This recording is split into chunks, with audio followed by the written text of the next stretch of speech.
See, I've been watching. I was watching Umbrella Academy before hopping on here. Have you watched the new season? I have not, no.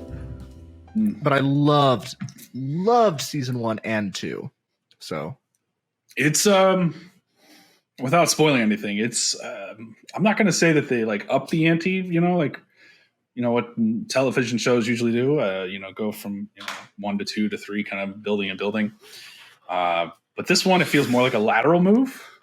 So it's still great. It's still like really funny and witty, but it just, it feels different. Yeah. I mean, I've only seen one clip that they were showing on the Netflix homepage, and going with what you're saying, it's maybe not upping the ante, but it's changing. Yeah. The ante. Just like season 2 was, different than 1. 3 is, different from 2, and but it's still just hilarious. I mean, the cast is still just like they've started changing everybody's archetype, which is kind of fun and different. That's good. Not everybody. I felt like by the end of season 2, some of their like archetypes that they had set out with was getting a little hackneyed. Yeah. So I think that will be a very refreshing breath of air for season 3. I'm excited. Yeah. Very, very much, very fun. Still very entertaining to watch these kids run around, and their interactions with each other. And again, what they're how they're changing each person's personality to kind of clash in different unique ways has just been very entertaining. Including the change from Vanya to Victor with Elliot Page. Does that don't think of this as a spoiler. How quickly does that happen? Is it like a instantaneous, or is this like takes 2 to 3 episodes, 4 episodes to really set in? It's like first or second episode. They handled it pretty well, like as far as a show could, something like that. The only beef I had with Victor Elliot Page is like, while the characters handled it well, the hair and makeup team did not. So, for continuity, the episode opens with Elliot with, still long hair looking like Vanya, and proceeds to have that same haircut for a good chunk of the episode. And it's just, doesn't look the same as before. No, it's just clearly a wig. They've got their forehead is much more protruded. There's this like V that comes like perfect right here. It just, It happens. It happens. And, hair and makeup mistakes. Nobody's perfect, and and I'm sure it might have been a situation where they recorded all those scenes before Elliot made this transformation, or they had already started shooting the show, and then this news broke and they had to go back and kind of reshoot it, maybe do and touch things up or do something. I don't quite understand. I don't think that's the case, but something, the long hair just doesn't look right at the beginning of season 3 is what you're saying. Like I don't know, maybe it's because I knew what was happening. Like I knew that Ellen had become Elliot, and I'd heard through the grapevine that he was going to have short hair and become Victor in the series. So I was kind of waiting for it. So I was kind of looking for it, I think. Yeah. And if you look for it, I think then I think that's probably what happened. Yeah. Yeah. But having been able to see behind the curtain, like you and I do with our filmmaking background, however shallow that is. Granted, we've worked with some amazing hair and makeup artists in our time. Absolutely. It's fantastic. But we've seen behind the curtain. We know how the sausage is made, so you kind of look for those little things. And in fact, I've never worked so far, even though I've only worked on student and 2 indie projects. I've never worked with a bad hair and makeup artist. They're always so fantastic. They're always just very lively and happy to be on set, unless it's cold. Yeah, well, nobody likes to be on set when it's cold. Nobody likes to be on. That's not a hair and makeup trait. That's everybody. No, but I think it's especially hair and makeup, and you know why? Because they are the ones who mostly are just standing. They're very stationary. They're not like moving. Grips never complain when it's cold. You know why? Because they're ripping off layers and going like, oh, look at that! I'm grabbing a C stand, and they're like walking over and setting up five C stands with effortlessly, and in the snow, and like they're working so hard and burning those calories. So like grips are constantly moving and constantly like they don't care about the cold, but people who are just kind of standing there by monitors out in the cold, they're not moving. So script supervisors are cold. Yeah, script supervisors are cold. I want to know what production. I chose the wrong. I want to know what production you were on where the grips were like, yeah, look at my muscles when I set up the C stand. Yeah. Yeah, look curl at both those. the C stands same time. Look at me. Like, what? I'm pretty sure you did porn, Graham. Did you do amateur porn again? And you did it without me, you son of a bitch. Well, obviously. I will forever not be offended by this. Anyway, I think we should start this show. What do you think? Oh, I suppose we could.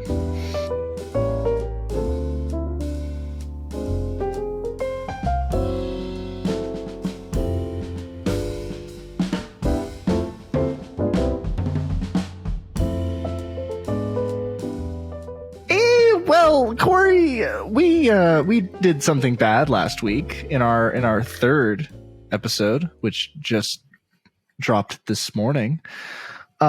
We forgot to talk about. We're now recording episode 4, and but we did an oopsie last week, and that is we forgot to talk about what we were drinking and what we were smoking.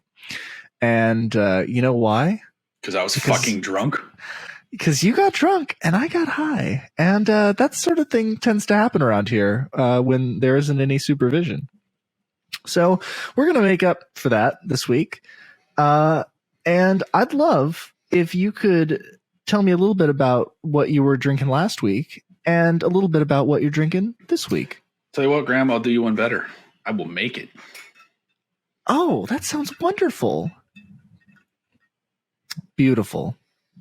You know, while you do that, I'm going to smoke myself a little bowl.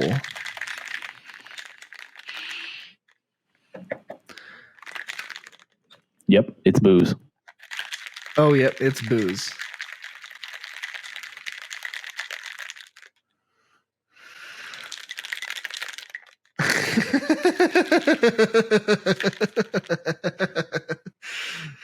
Anyway, while Cory makes that, I guess I'll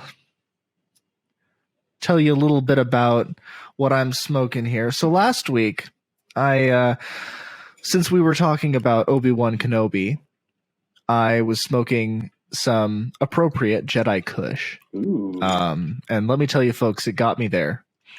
And similarly, in that vein, I'm smoking this week a strain called Darth Vader. How very topical. I should elaborate. My joint, which I am not about to light up, my joint is Darth Vader. However, off to the side here, in my tray, which I have loaded into my bong, I have put in a little bit of green poison. And let me tell you, it slaps. It slaps real good. And so while I'm hitting this beautiful green poison, which slaps, I am going to turn over to my good friend Cory. Cory, that is a beautiful looking beverage there in a wonderful glass. Tell us a bit about that. Well, first of all, there are so many great dark side jokes to go along with the weed known as Darth Vader. So prepare for those later. But what I was drinking last week and what I just mixed up right now is a dirty martini. And I made mine with, I like to make mine with gin. I know vodka is a very popular mixer, and especially in the days of James Bond, but Martinis were actually originally meant to be mixed with gin. And then I make mine dirty, which means I throw in a little bit of olive juice in mine. So as you can see, it's got a nice translucent color to it with some olives, so it's quite delectable. Like a glass of water that's had a goldfish swimming in it. Well, now I don't want it.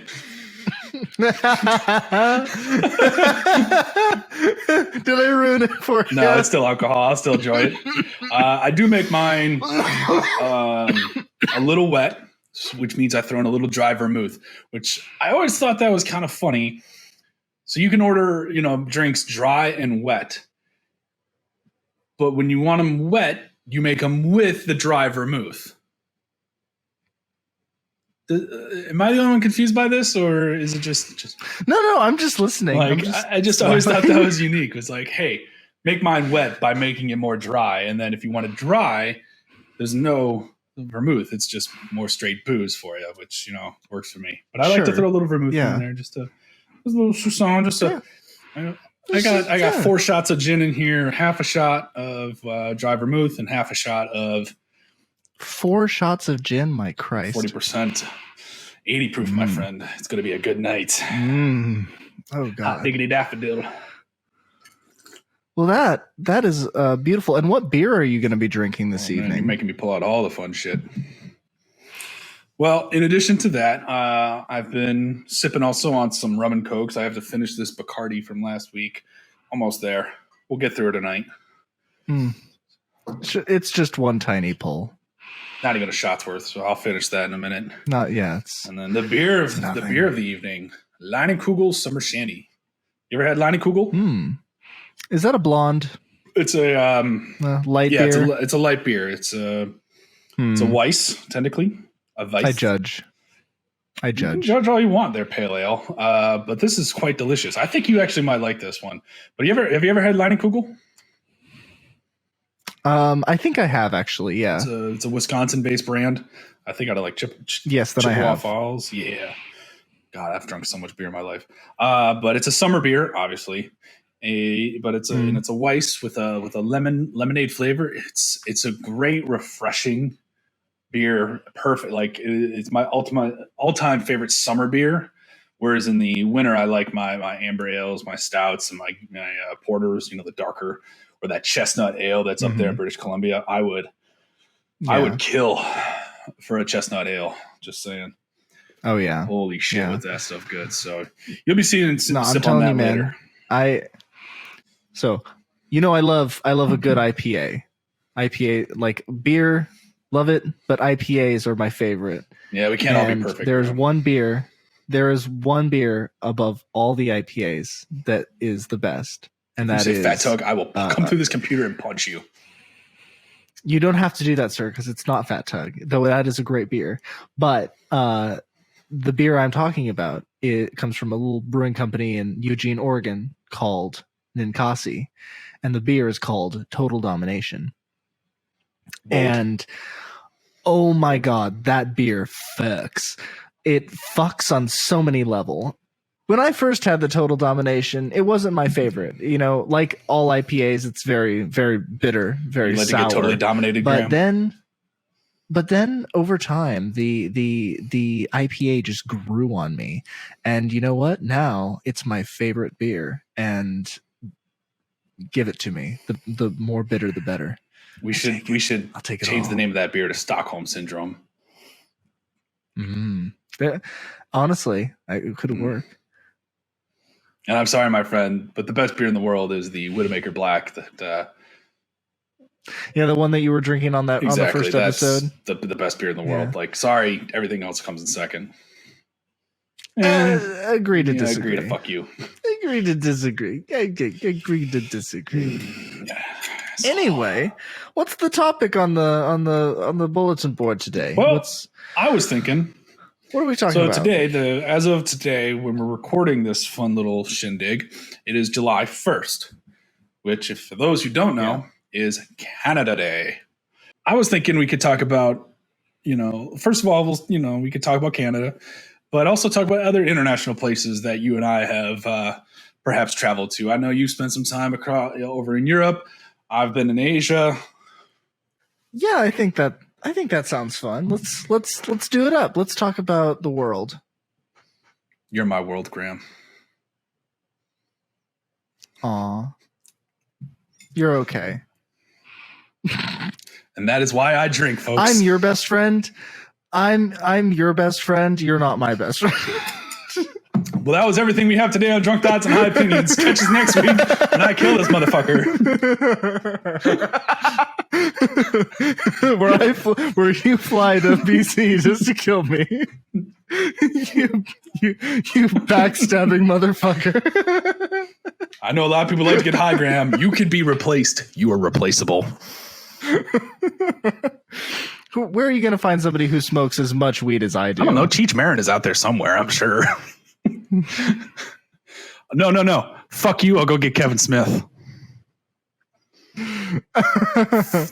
Actually, me, you know what? I don't think I don't know if he smokes quite as much. He literally as I has a video series called Wake and Bake. I know. That's why I'm saying I calculated that before I said it. That man smokes more joints for breakfast than you do in your entire day. Okay, that's a fair point. So yeah, Graham, let's talk about Canada for a minute. You know, like I said, that was you and I first met. We met up in Vancouver, and what a you know, as much as I just ragged on it, I really liked my time there. I really enjoyed Vancouver, and you like me went up there to join the Vancouver Film School for their year-long program and learn how to do all this crazy bullshit. And the thing that really stuck out to me that I thought was just so fantastic about not only Vancouver itself, but like the film school is like just how diverse it was. First of all, Vancouver is a very diverse city. There's the Chinatown side. There's people from all over the world in that city, which is really fun. I love a good melting pot city where you can explore and find just a multitude of different influences from different cultures and experience those things on a given day where you can just kind of go and have fun. But let's talk about the film school for a second.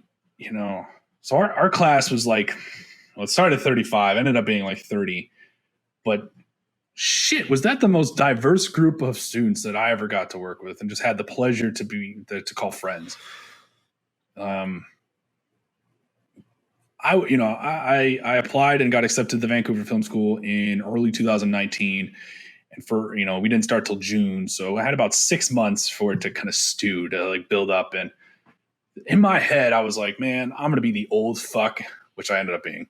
But I'm going to be the old fuck in this group of probably like 18 to 19-year-old shithead kids, predominantly Canadian or American, bunch of wannabe Spielbergs who doesn't know the front side of a camera if it bit them in the face, like they're going to be like, I want to make a movie and just pull out their cell phone and, no artistic creativity. And I don't know, bad expectations. I was setting my expectations low.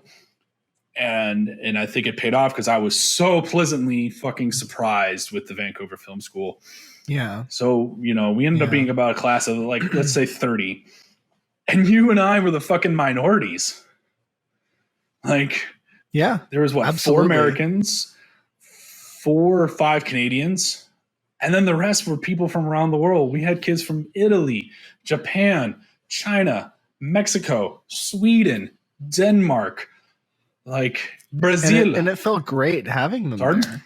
And it felt great being it around. Was so fucking It felt cool. great.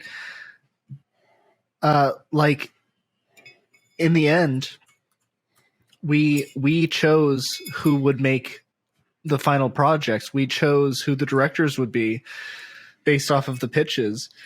And out of 6 projects, 5 of them, or 4 of them, 4 of them were directed by Mexican students who international students who had come from Mexico. 4 of them. And that was because 30 of us I had to do the math in my head there for a second. I was like, holy shit, I never thought about that. Yeah, you did. That's so true. Oh, have we never discussed this? I must have discussed it with Alec or someone.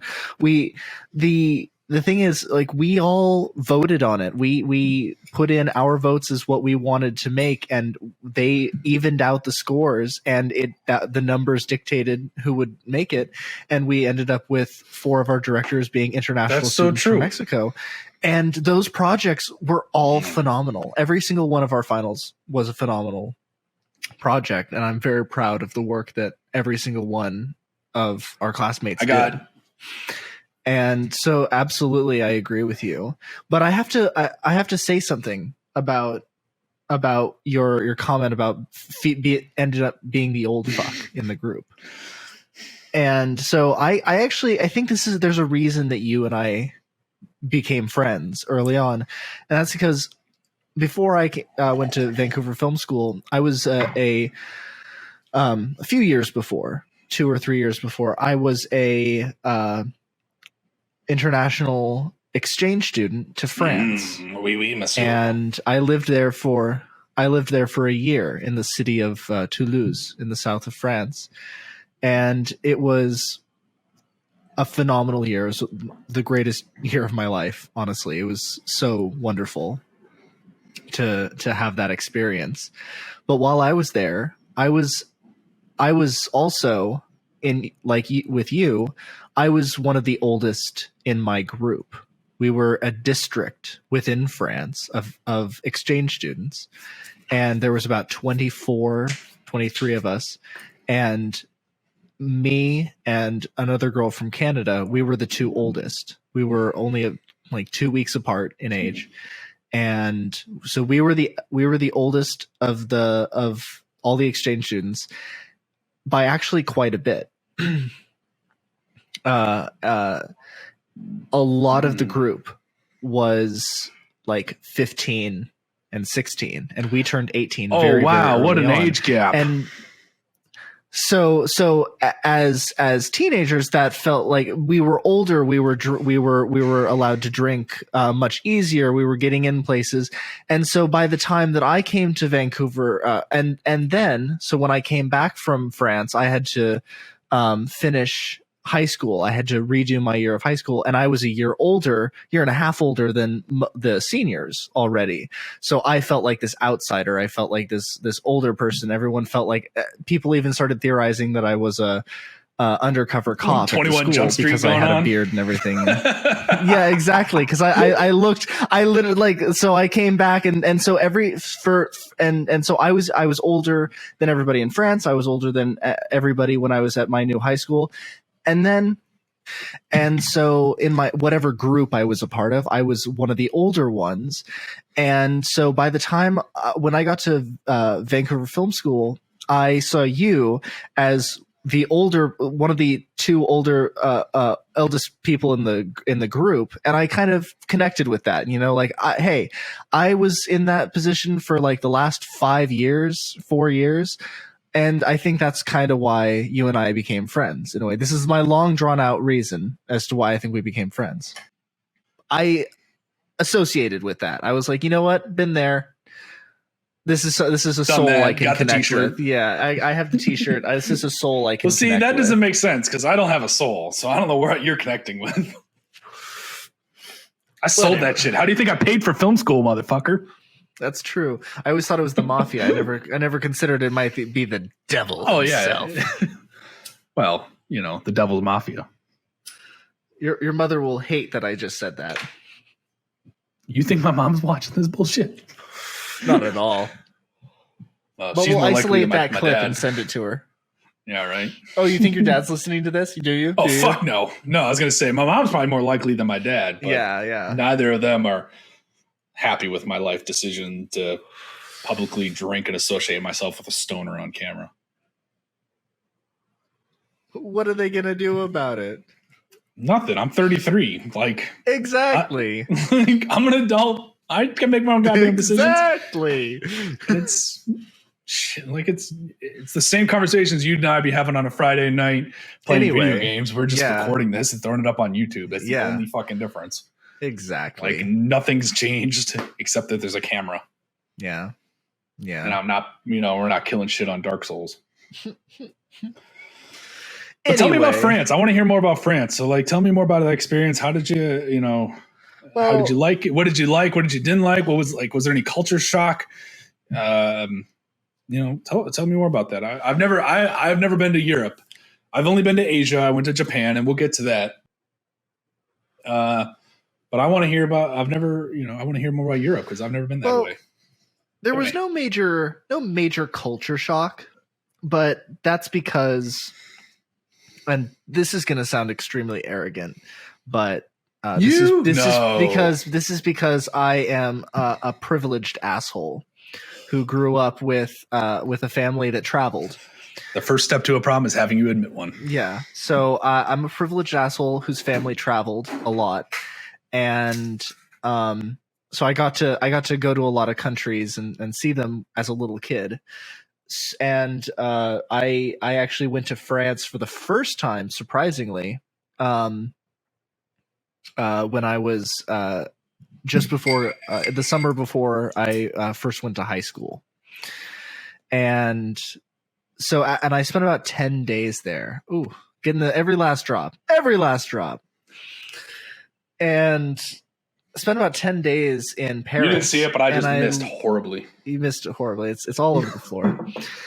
And it was a wonderful 10 days spent in Paris. And actually that 10 days in Paris was what made me want to go and spend a year living in France. Oh, spiced rum. It's the only way to have rum. I don't like clear rum. I like the spiced shit. Spiced is very good. Yeah. And sorry, 10 days in Paris. Tell us more about that. I'm listening. So the very first time I was ever in France, it was just completely like eye-opening. I'd always heard Paris was wonderful, and then just actually being there, going into the different museums, and just walking the streets, going into bookshops. Did you go to the Louvre? Oh, I went to the Louvre. Absolutely. And are you the motherfucker who smeared cake on the Mona Lisa? Okay, yes. I'm here to publicly. We found him, folks. There's literally all the evidence that I haven't left this location. I haven't left North America in like 5 years. Have you left your apartment in 5 months? I plead the Fifth Amendment, but you plead, I'll drink it. Okay, but I like it's well on record. I haven't left North America in five years. So I will. Yeah, I will. If admit, you're gonna go smear cake on the Mona Lisa, you're not gonna do it on record. I will admit that I am the one who smeared cake because they know it. I can't find it. Like, just kidding, FBI. Don't come arrest us. No, I will. I will admit that I smeared cake because they're watching. They're watching. I am the. By the way, it also says that there's only one person in there. So technically, one of us is not in this session. I told you I don't have a soul. Riverside just agrees with me.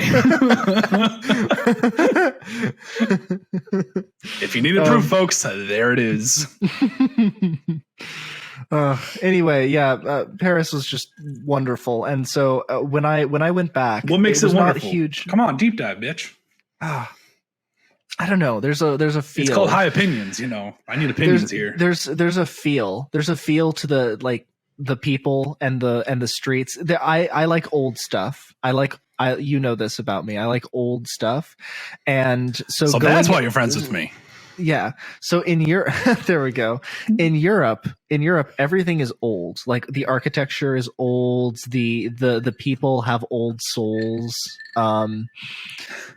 Everything is old fashioned, and I just connect with that. Everybody wants things to be like 20 years ago, always. Like it's never like, oh, I wish it was 1990, and then it just keeps going back. I always wish it was 1990. No. You realize that's 30 years ago. No. I know. I feel old. But fuck you. But so my point is Fuck, you made me lose my point, goddammit. You have an old soul and you like to connect with old souls. Yeah. And so I think that's what it is, you know. It just in the thing that's what it is about history. The history. Like you can feel. I mean, my mother hundreds, was if not thousands, of years of history. I'm sure over there. My mother was a history major and never got to pursue that in a professional capacity, which always was sad to her. But you know, like, she passed on that love of history to my family, you know. Yeah. And we've just always had a fascination for old things, for discovering, you know, the change in the world and how things used to be and how you know they've gotten to the place that they are now.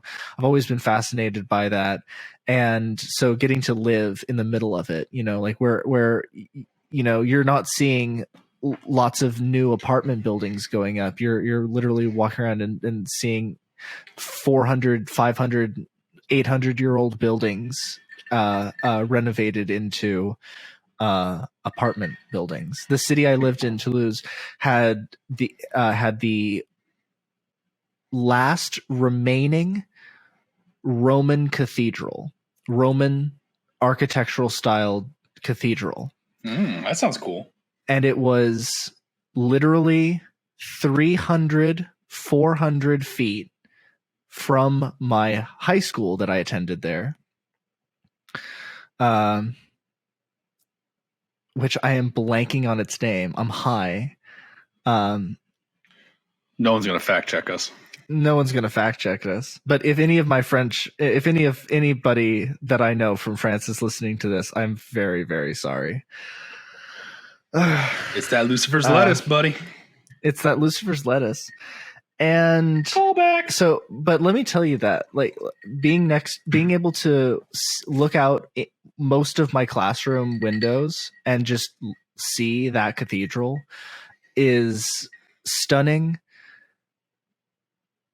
inspiring, and completely distracting at all times of the day, because how can you take a lesson seriously when there's that architectural, like, beauty? Was there no French women in your class? There.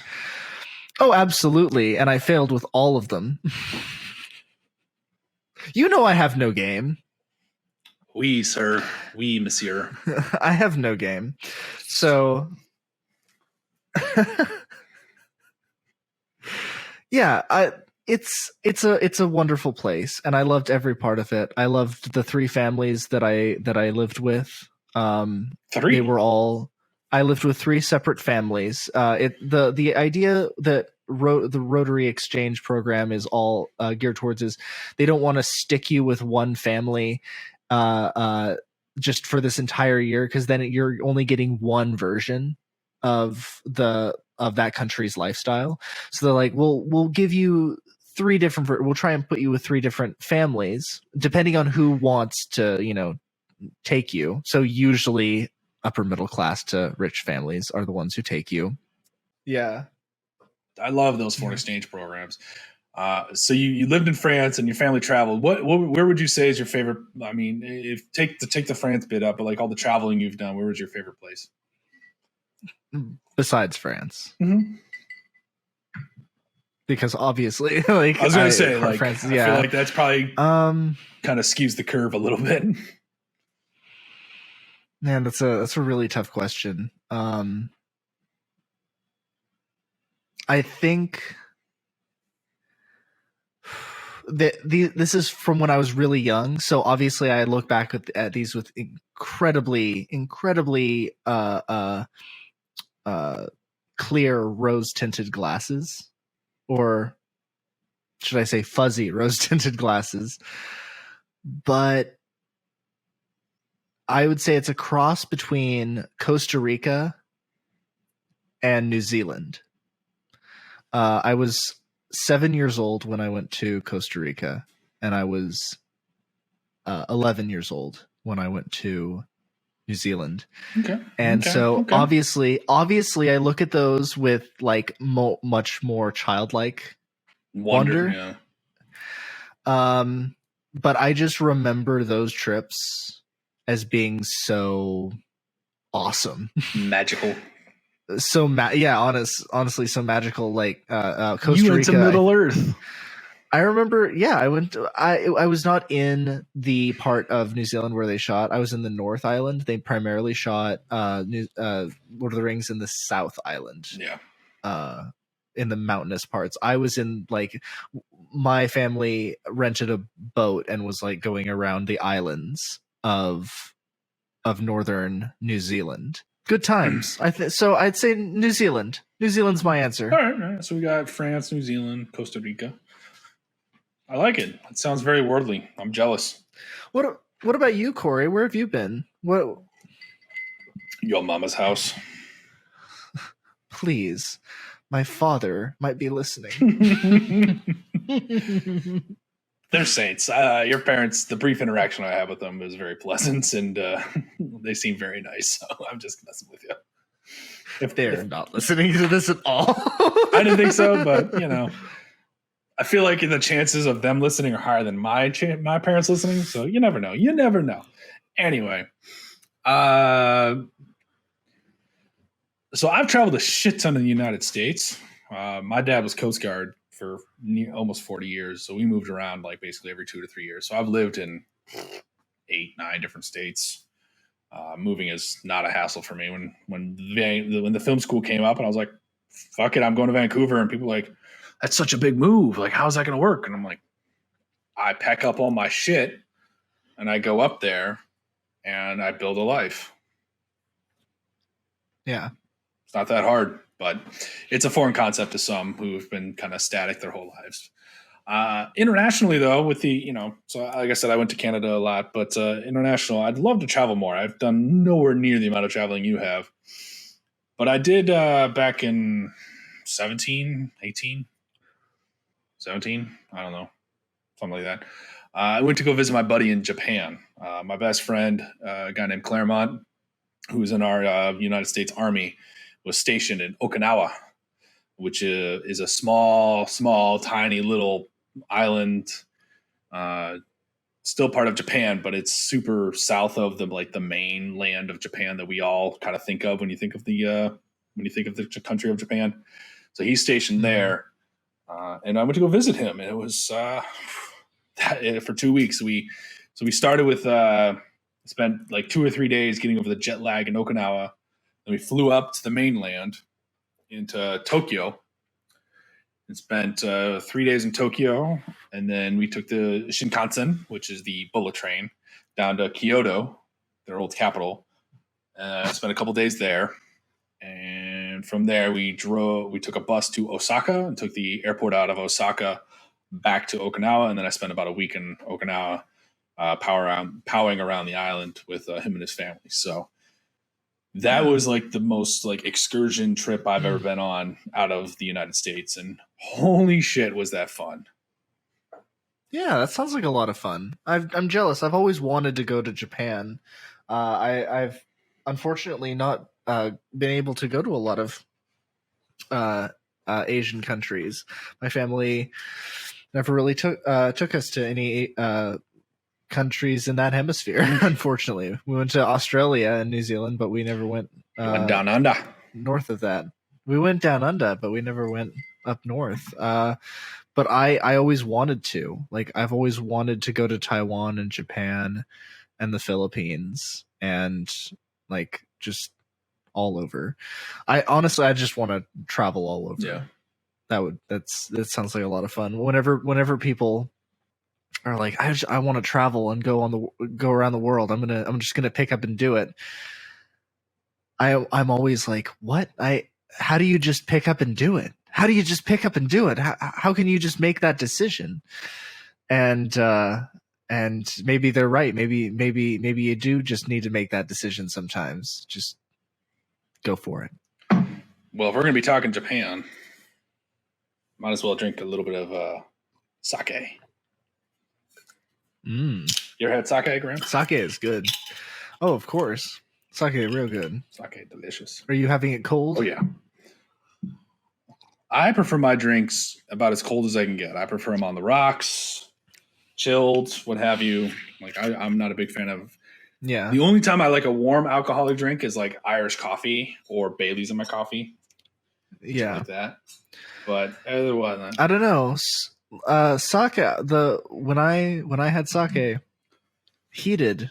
it's good heated. I mean, don't get me wrong, Yeah, like because that's the the beauty of sake is it could be drunk chilled or warm. Like it's so versatile as an alcoholic beverage. But if you gave me the choice of hot versus cold, I'm gonna take it cold. So Tokyo, you know, we flew into Narita Airport and took a train into the downtown, and then hiked to the Airbnb we were gonna be at. And the whole time my head was just on a fucking swivel, just checking it out. Yeah. And it felt like bizarro New York City. Like it was like, this is New York City, but something's just not quite right. Something feels off. Like, you know, it was almost like, you know, when you watch Fringe and they go into the other parallel universe. And it's still New York City, but it's not quite the same. That's kind of how this was. Give you a reference you can understand. I can totally see that. And I attribute that. I think it's because in Japan, everything is just very flashy. And you see that in their like news boards and their bulletin boards and the way they advertise stuff. Everything's very like loud, bing, bow, pow. Like that. I think that goes back to their art style with manga storytelling. You know, they've always done lots. They were big proponents of like comic book art, which came through as manga for them, and then subsequently anime, and all the way back to like the 60s. And yeah, further back, they've always been very good with artistic renderings and like presenting styles in like little small like storyboard art drawings, and so. When in graphic novels and graphic stories, it requires lots of like pizzazz in order to, especially to communicate emotion, you know, because you can't necessarily communicate emotion just by like a person like looking a certain way and then saying some text. Sometimes, you know, someone's like, I'm angry, and so they have to express it in a certain way and get, you know, extra, you know, just extra expressive. Like a TV show or a game show where stairs are lathered in lube and the contestants have to try and make their way up the stairs. That's not the sort of thing that you would normally see in America. But that's the sort of thing that you would very quickly see in like we the just 90s. got Ninja Warrior in Japan. Yeah, exactly. We've got things that are like we got to prove ourselves. We're manly men. Those are the kinds of game shows that happen. We're super smart. We're super strong. Forget Ninja Warrior started as a Japan TV show. Same with Iron Chef. Really? You didn't know this? Oh yeah. Oh no, shit. So Ninja Warrior, I bet most stuff originates in Japan. All the good stuff originates there. All the great like all the great film styles. Star Wars originally came. Yeah, George took a lot of inspiration from you know, samurai culture, and I think Jedi is even like a Japanese term. Yeah, but, exactly. Yeah, dude, a ninja. All good stuff. What we call American Ninja Warrior now was originally just Ninja Warrior back in the early thousands, and it was a Japanese show. It was a bunch of Japanese contestants. And it was so amazing because like they had this as well as Iron Chef and a slew of other shows. You know, again, Iron Chef was also a Japanese show, but what made them great, you know, the show's setup is still the same. It's people cooking shit with the main ingredient or trying to get through an obstacle course. Pretty straightforward. But they had, you know, and this is one thing I really am bummed about when they brought it to the States. They brought in, Japan had these amazing announcers, you know, people on the PA narrating what was happening on screen. And obviously, you know, not knowing Japanese personally, you don't know what the fuck they're saying. but they're just so animated. Like you got it because of just how expressive they were. You know, it was something to the kin, and I'm not going to even try to do it, try to speak Japanese, but it was like, he's going for the monkey bars. He's going to jump. Holy shit, he made the jump. Holy fucking shit, he's fucking got the fucking jump. Like, holy goddamn. Yeah, they would just fucking explode. And then they'll cut to the audience, and the audience is equally just like jazzed to the. They were the epitome of going from 0 to 11 in a split second, and it was glorious. And it just made it so fun to watch. It's just fun. It's just fun. It's and. Yeah, so I absolutely am jealous of you having gone there and experienced it firsthand. It was such a fun experience. I mean, my buddy and I, we went with it was him, myself, and his family, his wife and 2 kids. At the time, one was 9 and the other one was like, I think 1. Now they're much older and it's way more freaky because they're older. But it was such a great time. I mean, like I said, we flew into Tokyo, we stayed there, which just a little callback tie-in, did about 2 blocks, 2 to 3, 4, like not far from where the Airbnb we were staying, is the Tokyo Tower, which is what the Eiffel Tower is modeled after. So it looks like the Eiffel Tower, but it's in Tokyo, and it was really cool. We got to go up that and take some skyline pictures of Tokyo, hit up a couple of fun restaurants, see some cool stuff, go to a park where there was this like huge cool street festival going on. And I got a drink in a light bulb. Oh, I don't know whose bright idea that was. You did a thing. You did a play on words. You see what I did there? I said I gave you the compliment. You don't have to say, do you see what I did there? I saw what you did there. I'm drunk. Leave me alone. I saw what you did there. Okay. The trains were obviously the biggest issue because you couldn't, there was entrances to like go one direction and there was entrances to go another direction, and we could never figure out which one to go in. Be like, okay, we need to head west. Which fucking train is that? There was no way to tell. But also at the same time, just to flip the coin, I was really pleasantly surprised that almost every sign had both the Japanese kanji and English. Granted, some of the street names used every goddamn letter in our alphabet and were probably like 7 syllables long. But it was still like you could match it up if you're looking at a map, like da-da-da-da-da-da, da-da-da-da-da-da. Oh, okay. Like that's the street. Okay, we're good. Yeah. We're on the right. We're on Main Street. It's Main Street with like 10 different syllables and 26 different letters. Yeah. But it was. Oh man. Yeah, I'd love to go there because they're, as you know, they come up with lots of fun food ideas, and you know me, I like to eat, and I like to eat fun things. And so it just seems like me and Japan, Japanese food would. I mean, I love sushi. We'd work well together. And a lot of places we went to were teppanyaki or yakiniku, which is where they do the grilling in front of you, or you grill it yourself.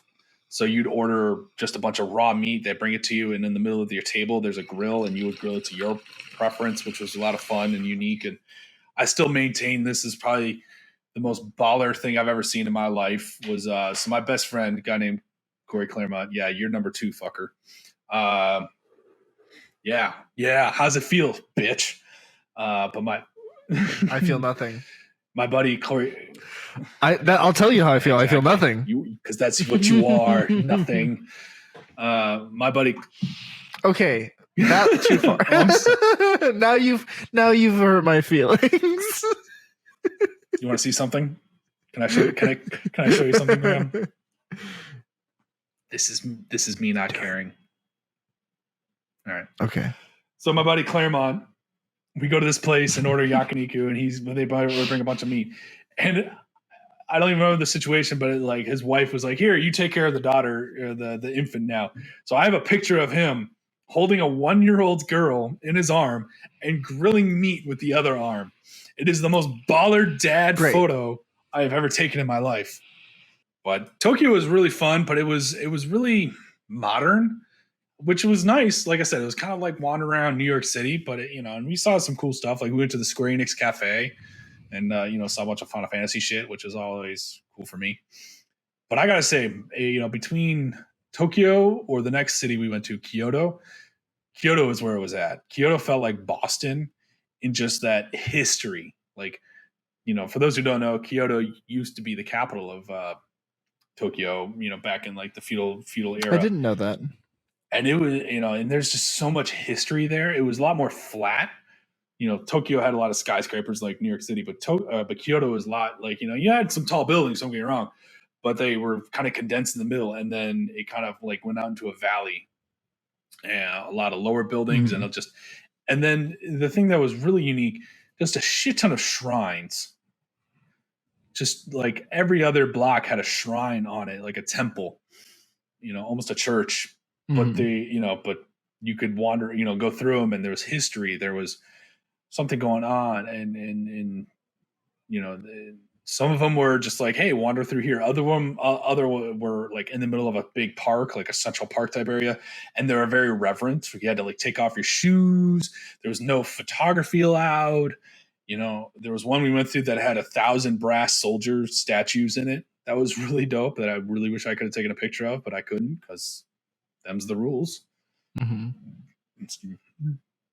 So almost like if you ever been to like a fort, like growing up in northern Michigan, we used to go to school trips to Fort Mackinac in the tip of the Lower Peninsula, and that Mhm. was part of like the Yeah. French Indian War, I think, if memory serves, and it probably doesn't. So all my Michigan friends, I'm sorry, I'm drunk and honestly I don't care. But while we were at these shrines, there was like school groups going around, and it was just really cool. Just similar to Europe, you could just feel the history, and it was just really a lot of fun. So Mhm. that part I really enjoyed, wandering around Kyoto, Yeah. just feeling that history, and Yeah. like they had a full on bazaar, just open shops to buy shit. Yeah. Mm. Sounds like a lot of fun. I love when I travel. My favorite thing to do is to leave the like tourist trap areas and find like the small Yeah, back streets and explore those. That's we way more tried to do fun. that in Kyoto. That's way more interesting. There's like less people. There's less people. There's the shops are more like they're not selling like little fucking doodads. They're actually selling Yeah. real stuff. And the people are like, "Hey, you came all the way out here. You must be interesting. You must be actually interested in us and not just like looking for photos." Or you guys are too invested in Or you getting took a wrong photos. turn to Albuquerque. Or took a wrong turn. And if they know what Albuquerque is, then they are very learned. But see, it's funny Um, because you say that. So my buddy, his family, and I, we tried to do that in Kyoto. We tried to break off the beaten path and mhm. go to a restaurant, and we had the exact opposite experience. And not that I hold any hostility, but Really? it just an interesting story that we were trying to find a place for dinner, and we found this nice little Japanese restaurant. It looked gorgeous, and we went inside, and it was very quiet and serene, and asked for a table, and they took one look at us and said, "Nope, no reservation, no." And you could tell the woman's English was very limited. Like 3/4 of the restaurant was empty, so we were kind of confused. But and this is just a hunch, so purely a hunch. This is purely hypothetical, not based on anything than just observation. But like, I think obviously we're American, or we're not Japanese, clearly.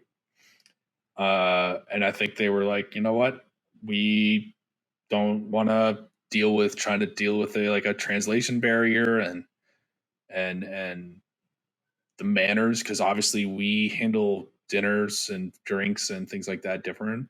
Americans are more or less a very boisterous, loud type of people when they're drinking and socializing.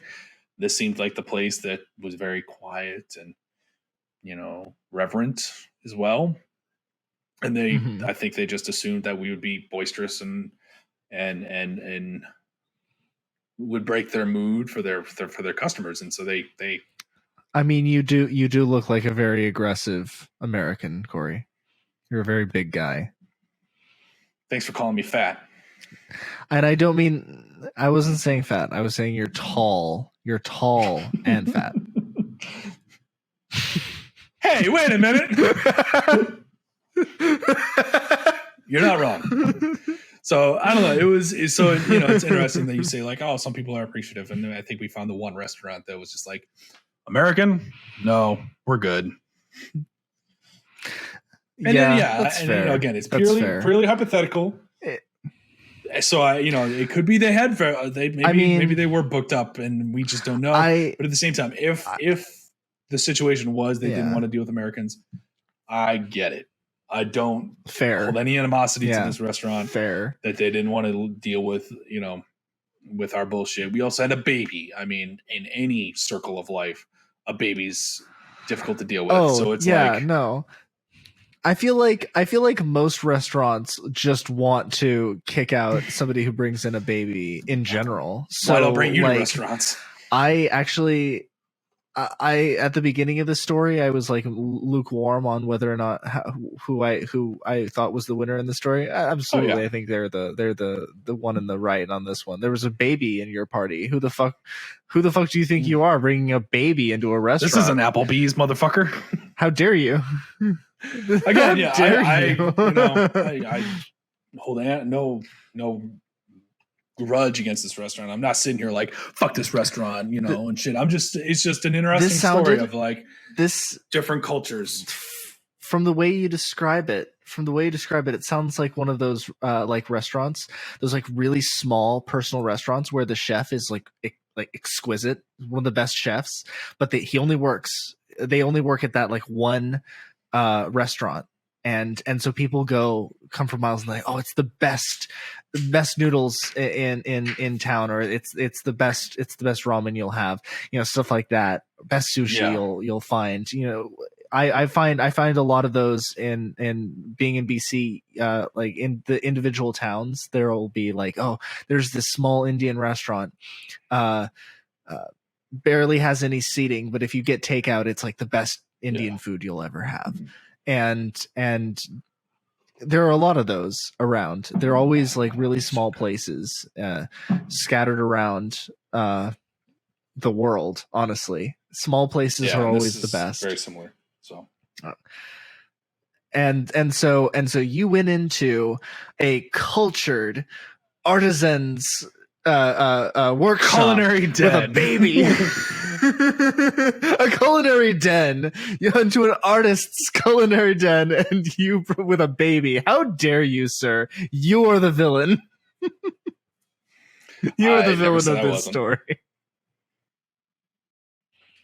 So, Cory, some of the stuff that we've been talking about tonight has given me ideas for like films that we could do, but over Zoom, because we've been sadly separated by life. We spent a lot of time together in BC, and then you had to go off because of COVID, and you went to Florida, and then back to Minnesota. So I've been floating around BC and Washington and back to BC. So I'm just we've been separated and haven't been able to hang out very much. And I've always been thinking about projects to work on. And one of the ideas that that made me think about today was one that we could do about people talking, communicating, and then their FBI agent just pops into the Zoom call and just can't take it anymore. He's like, you guys are idiots. I can't take it anymore. Everything you say is wrong. It's so wrong. I'm literally the FBI agent for both of you. It just happens to be that this is the worst goddamn waste of my time. And so this is my idea, and then we'll have and here's the surprise: it's Amber Heard. It's Amber Heard, and is the FBI agent. That's the. And she's gonna come shit on our beds. She's gonna come shit on our beds. Oh God! Oh God! Don't shit in my bed, please. No, please. She says, if you don't get your shit together, I'm gonna come shit in your beds. So conflict. There's a few places. There's a few places that I'm gonna ask you not to shit. My chair, please and thank you. My bed. My bed. Yeah, thank you. My car. Do not shit on, in, or around my car. Okay, maybe around my car. That's fine. But don't spoilers there. On or we in might my be car. too late on one of those. Not or on or in my car. Please don't shit there.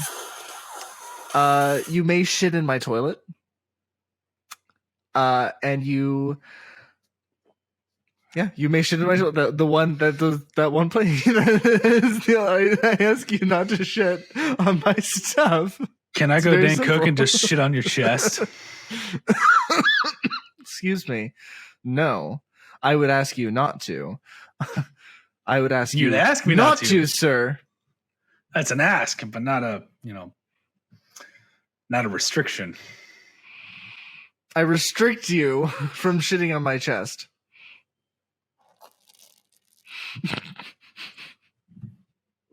I can hold that note all day. Anyway, this conversation leads us to the end of the night. I was gonna say, where the fuck does that lead us? Jesus Christ. I think that we've had enough. Safe bet of drinking most of a fifth of sake.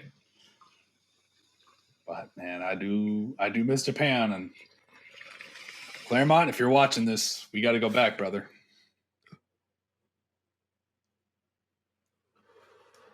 And I do miss France.